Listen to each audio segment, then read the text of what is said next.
y él estaba allí, ¿verdad? La Biblia dice que donde hay dos o tres reunidos en su nombre, Jesús estaba. La presencia de Jesús estaba en medio, como muchas veces el Señor está en medio nuestro, pero lo que necesitamos es la presencia manifiesta. O sea, que el Señor esté, pero que esté manifestándose, que manifieste su poder, que manifieste su gloria. Ahí no estaba ocurriendo nada, hasta que hay un momento que una mujer viene y se pone de rodillas, derrama su corazón, empieza a adorarle, quiebra el frasco de alabastro, entonces se derrama el perfume, se llena la casa con todo el ambiente. Ahora sí, ahora ya ha cambiado el ambiente, ahora sí empiezan a ocurrir cosas. ¿Por qué? Porque había un corazón dispuesto ahí a honrar, a adorar al Señor, y Jesús la honró y dijo que allá donde se predicara el Evangelio se hablaría de esa mujer, y eso es lo que nosotros necesitamos, hermanos, la presencia de Dios. ¿Por qué la gente va a venir a nuestras reuniones?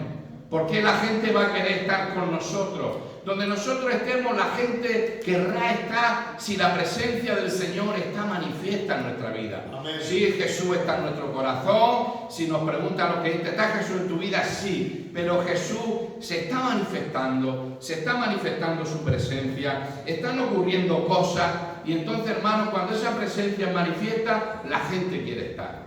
La gente querrá venir a nuestras reuniones cuando se manifieste la presencia de Dios, cuando sucedan cosas, amén, porque donde está el Espíritu del Señor, allí hay libertad. Así que estoy muy contento en esta tarde de estar con vosotros, familia, hermanos muy queridos, amados, y hace unos días Miguel me invitó a compartir, y la verdad es que en ese momento dije, Señor, ¿de qué hablo? Y el Señor puso algo en mi corazón, hablar de la necesidad de no menospreciar las pequeñeces. En Zacarías 4:10 nos dice que había gente que menospreciaron las pequeñeces. Yo sé que ustedes ya han escuchado, tienen aquí un pastor que le ha predicado de todo, y le ha predicado de esto muchas veces, pero yo quiero recordar algo en esta tarde, hermano, de que no menospreciemos las pequeñeces. Quiero leer una escritura que todos conocemos, una escritura en Mateo 25, 21 al 23, que dice: y su Señor le dijo, bien, buen siervo y fiel, sobre poco has sido fiel, sobre mucho te pondré, entra en el gozo de tu Señor. Llegando también el que había recibido 2 talentos, dijo, Señor, 2 talentos me entregaste, aquí tienes, he ganado otros 2 talentos sobre ellos. Su Señor le dijo, bien, buen siervo y fiel, sobre poco has sido fiel, sobre mucho te pondré, entra en el gozo de tu Señor. Y hay otra palabra aquí en Ageo, en el capítulo 2, versículo 1 hasta el 9, que dice, en el mes séptimo, a los 21 días del mes, vino palabra de Jehová por medio del profeta Ageo, diciendo, habla ahora a Zorobabel, hijo de Salatiel, gobernador de Judá, y a Josué, hijo de Josadá, sumo sacerdote, y al resto del pueblo, diciendo, ¿quién ha quedado entre vosotros que haya visto esta casa en su gloria primera y como la veis ahora? Está hablando del templo de Salomón, la primera casa que se construyó. ¿Y cómo la veis ahora? Y pregunta el Señor, ¿no es ella como nada delante de vuestros ojos? Pues ahora, Zorobabel, esfuérzate, dice Jehová, esfuérzate también Josué, hijo de Josadá, sumo sacerdote, y cobrad ánimo, pueblo todo de la tierra, dice Jehová, y trabajad, porque yo estoy con vosotros, dice Jehová de los ejércitos. Según el pacto que hice con vosotros cuando salisteis de Egipto, así mi espíritu estará en medio de vosotros, no temáis. Porque así dice Jehová de los ejércitos, de aquí a poco yo haré temblar los cielos y la tierra, el mar y la tierra seca. Y haré temblar a todas las naciones, y vendrá el deseado de todas las naciones. Y llenaré de gloria esta casa, ha dicho Jehová de los ejércitos. Mía es la plata y mío es el oro, dice Jehová de los ejércitos. La gloria postrera de esta casa será mayor que la primera, ha dicho Jehová de los ejércitos, y daré paz en este lugar, dice Jehová de los ejércitos. Hermanos, Dios quiere bendecirnos, Dios te quiere bendecir, Dios te quiere prosperar, Dios quiere llevar tu vida, tu familia, la iglesia. Él quiere llevarnos a lo mucho. Sobre poco has sido fiel, sobre mucho te pondré. La Biblia dice que tenemos que pedir que Él es poderoso para hacer mucho más abundantemente de lo que nosotros entendemos o pedimos. Él es fiel, Él es poderoso para hacer mucho más abundante, mucho más de lo que pedimos, podemos entender. Abundante quiere decir gran cantidad, cuantioso, numeroso, innumerable. Eso es lo que Dios quiere para nosotros. Dice que la senda de los justos es como la luz de la aurora que va en aumento hasta que el día es perfecto. O sea que nuestra vida tiene que ir a más. Nuestra vida tiene que ir en aumento. No tiene que ir en descenso, sino en aumento. Tenemos que ir ascendiendo. Pero antes lo que hace el Señor es que Él prueba nuestra fidelidad. Él prueba si nosotros somos fieles en lo poco, en lo escaso, en lo pequeño. La actitud y el valor que nosotros le damos a esto, a lo escaso, a lo pequeño, es lo que va a marcar la diferencia. Es lo que marca la diferencia entre lo poco y lo mucho. Es la actitud. Aquí vemos el ejemplo en estos siervos que recibieron los talentos. Fueron fieles en lo poco. Y Dios le dijo, como habéis sido fieles en lo poco, en lo mucho os pondré. Pero no uno de ellos que recibió solamente un talento y lo tuvo en poco, aunque un talento era bastante en aquel tiempo. Pero lo tuvo en poco y lo escondió. Ese no fue fiel. O este remanente que hemos leído, este remanente judío, aquí en Ageo, ellos se pusieron a trabajar mano a la obra, a reconstruir la casa del Señor, el segundo templo. Ellos estaban sirviendo y trabajando en esa tarea. Pero hay un momento que surgen las comparaciones. Las comparaciones no son buenas. Y ellos empezaron a comparar el templo que estaban edificando con el templo que Salomón había edificado. Y cuando ellos empezaron a comparar esto, ese templo de Salomón se había construido con tanta grandiosidad que ellos dijeron, si lo nuestro al lado de esto es nada. El templo de Salomón se construyó con grandes riquezas, con oro, con plata, con piedras colosales, madera del cedro y otros materiales muy costosos. Era un templo muy grande, muy majestuoso. Y además fue edificado por un gran número de personas. Fue construido en tamaño gigantesco y terminado con gloria y con mucha grandeza. Ahora este remanente, que era un remanente pequeño en número y sus recursos eran muy limitados, aunque solo llevaban muy poco tiempo trabajando en la obra, en el templo nuevo, ellos ya podían percibir que esa casa jamás podría ser comparada con el templo de Salomón. A sus ojos nos dice la Biblia que esa casa, ese templo era como nada. En esa comparación había llegado a eso, a decir, pues si esto es como nada. Y entonces, si era como nada, entonces, ¿por qué edificar? Esa era la pregunta, ¿por qué edificar? Menospreciaron y tuvieron en poco lo pequeño de la obra. Menospreciaron y tuvieron en poco la obra que estaban haciendo para el Señor. Y vino un gran desánimo sobre el pueblo. Y te pregunto en esta tarde, ¿cómo te sientes en tu vida cristiana, en tu diario vivir, en tu vida en el Señor, en tu servicio en la obra del Señor? ¿Cómo te sientes? ¿Cómo te sientes en tu trabajo, en lo que estás realizando para Dios?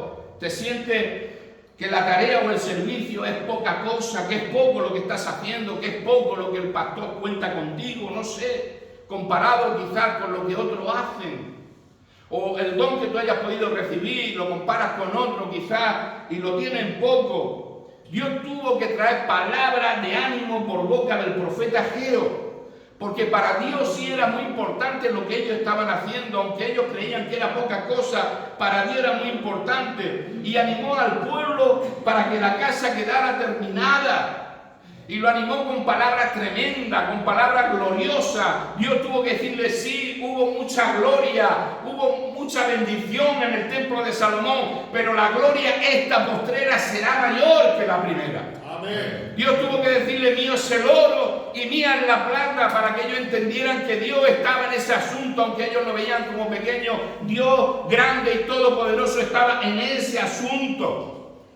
Y la pregunta es: ¿cuántas veces la desilusión y el desánimo viene a nuestra vida porque nos enfocamos en las pequeñeces y le damos poco valor a lo que hacemos o lo que tenemos, lo que hemos recibido?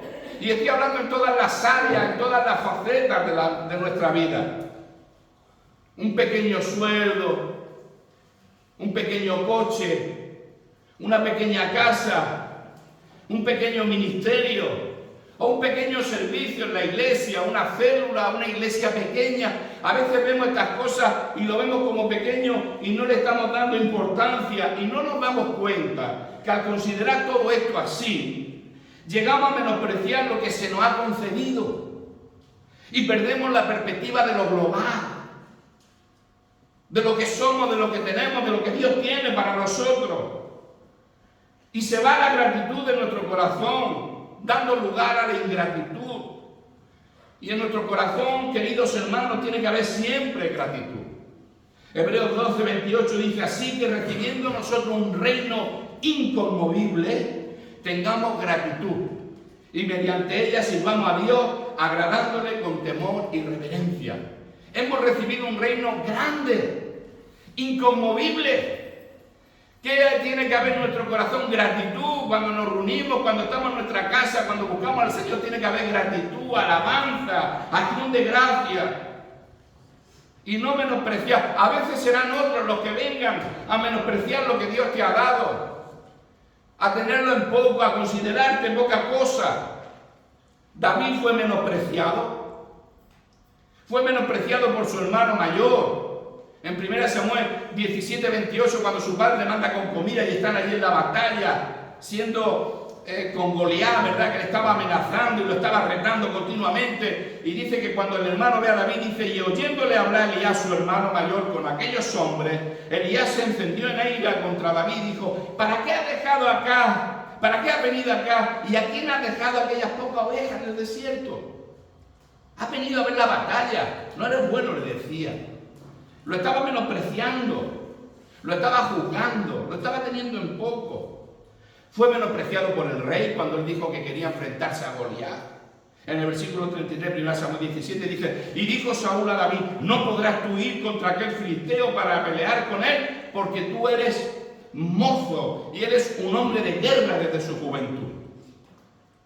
Y su enemigo también le tuvo en poco. Versículo 42. Y como el filisteo miró y vio a David y lo tuvo en poco.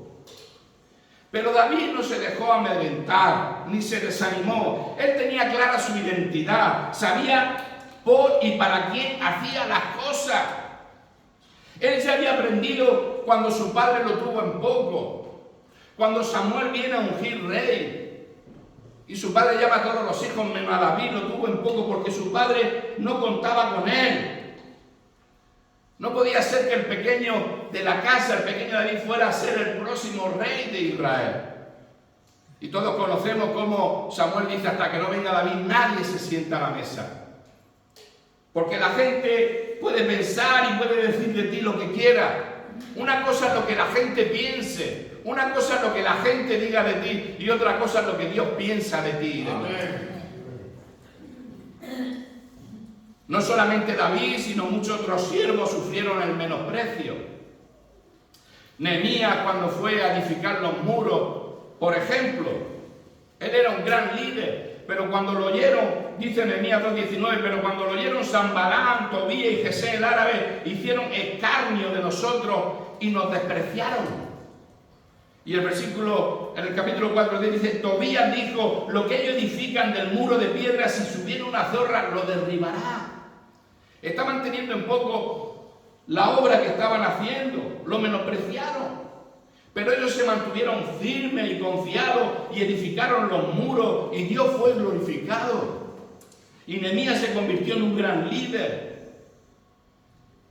La Biblia nos dice en Hebreos 12:16 que Esaú por una sola comida vendió su primogenitura y después, deseando heredar bendición, fue desechado y no hubo oportunidad para el arrepentimiento, aunque lo procuró con lágrimas. Por una comida en un día que estaba hambriento, tuvo en poco su heredad. La despreció. Tuvo en poco la bendición. Y cuando se dio cuenta, ya no pudo conseguirlo. ¿Qué diferencia con Nabot? En Primera de Reyes 21 lo puedes leer en tu casa, cuando el rey Acab quería la viña de Nabot. Y era una viña que él había heredado de sus padres. Y él le dijo, para nada te voy a vender la heredad de mis padres. Porque sabía lo que significaba. No lo tuvo en poco. No vendió la heredad, y a pesar de que su mujer Jezabel lo incitó y le dijo, tú eres el rey, y le costó la vida.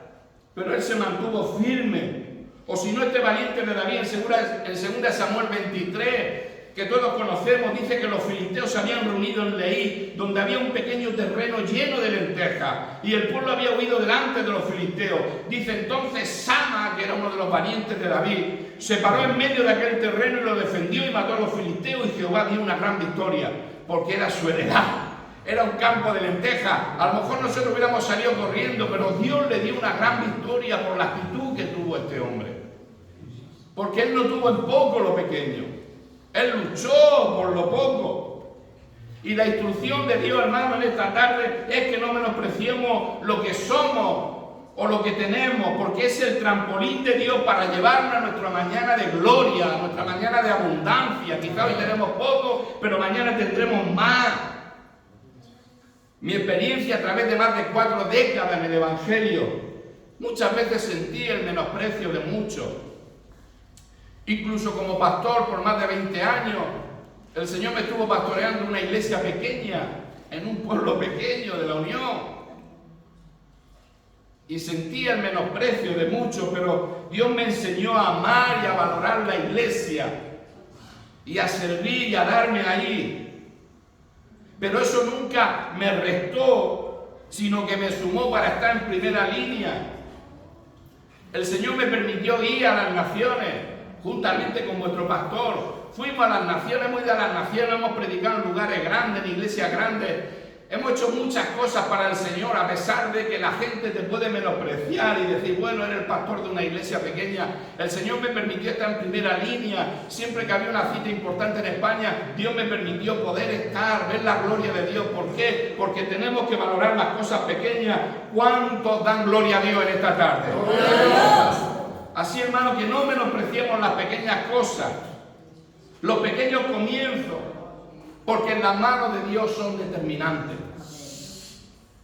Moisés pastoreó las ovejas de Jetro, su suegro, durante 40 años.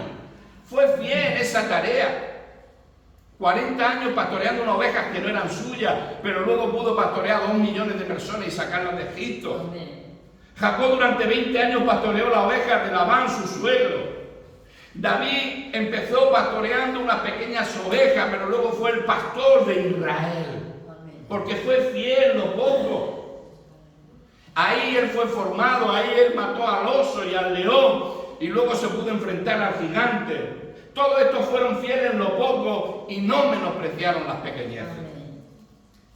Muchos nunca llegan a nada ni a ninguna parte, ni tienen éxito porque quieren que sus comienzos sean espectaculares.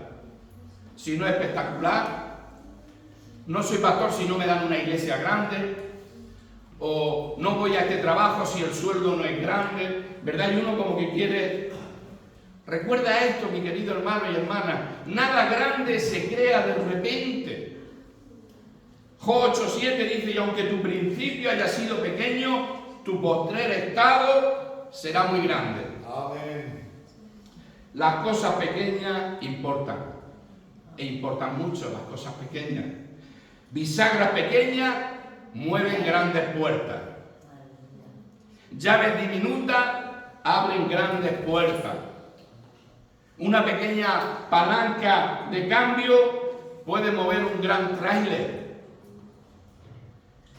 Una vara fue suficiente Cuando el faraón venía detrás con todo el ejército y estaba el mar rojo, Dios le dijo: ¿qué tienes, Moisés? Ponte, levanta la vara. Una vara fue suficiente para que Dios abriera el mar rojo. Una pequeña piedra fue suficiente para matar al gigante Goliat. 5 panes y 2 peces fueron suficientes para alimentar a miles de personas. Cuando el Señor quería hacer un gran milagro, siempre daba pequeñas instrucciones.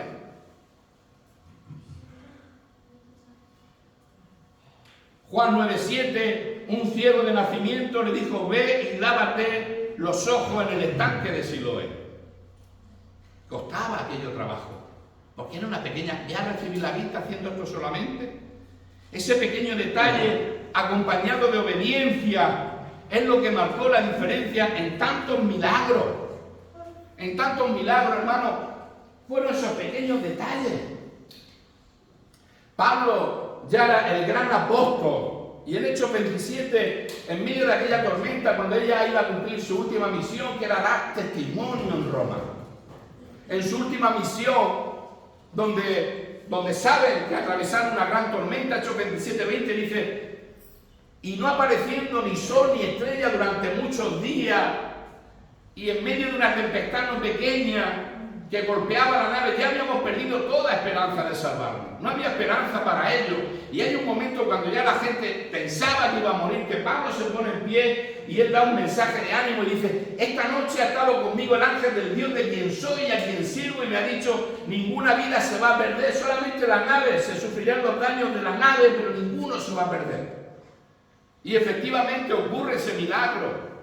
Llegan a salvo y llegan a la isla de Malta. Y ahí Pablo ya era el apóstol grande. Pablo ya era, no era el principio de Pablo, ya era un gran apóstol. Ya la gente lo había considerado, la gente estaba llena de gratitud. Pero él se pone a hacer un pequeño acto, Pablo.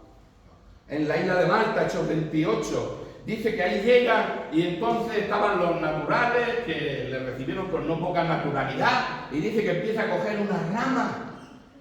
Podían haber hecho ese trabajo otro, pero él coge una rama para hacer un fuego, para calentarse, porque estaban mojados de la tormenta.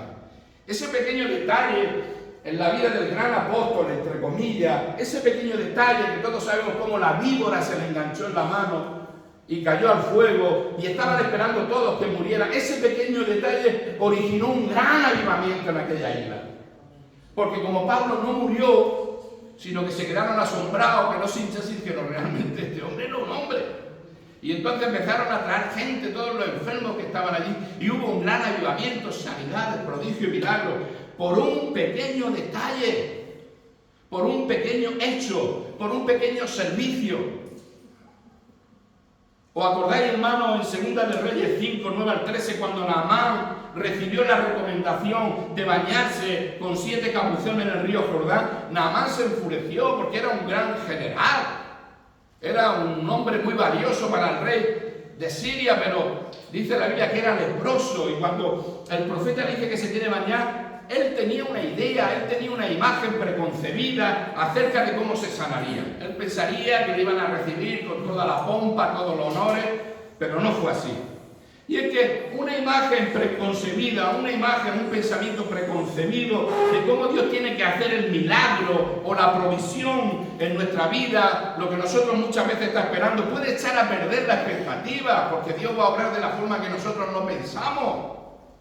Su sirviente le dijo algo muy interesante, muy sabio: Señor, si el profeta le hubiera mandado a hacer algo complicado, una gran cosa, o una gran batalla con un gran ejército, ¿no lo haría? ¿Cuánto más diciéndote: lávate y serás sano? Y es que, y lo hizo y fue sano. Obedecer las pequeñas órdenes produce milagros. Las pequeñas cosas, hermanos, las pequeñas órdenes producen milagros. La atención a los pequeños detalles producen la excelencia. Es lo que marca la diferencia. Cuando Jesús le dice a Simón y le pide la barca, después de haber estado toda la noche pescando, de estar allí limpiando las redes, que ese era un trabajo de pescador. Si alguno es pescador de aquí sabe el trabajo que lleva, y ahora llega Jesús y le pide la barca. La barca era la vida de Pedro. Eso simboliza nuestra vida, cuando el Señor nos pide nuestra vida porque Él quiere hacer algo. Y habían estado toda la noche pescando. Y ahora el Señor le dice, boga mar adentro. Y Pedro era pescador y sabía que mar adentro no era donde los peces estaban, sino en la orilla. Pero él obedece la palabra. Y esta simple orden provocó la mayor captura de peces que los discípulos jamás hubieran visto. Produjo un milagro tremendo. Habían estado toda la noche pescando. Eso quiere decir que muchas veces en nuestra vida no pasa nada. Pasa el tiempo y no ocurre nada. Pasan los años y parece que el Señor no me oye. Que ese milagro, que eso que estoy esperando no llega.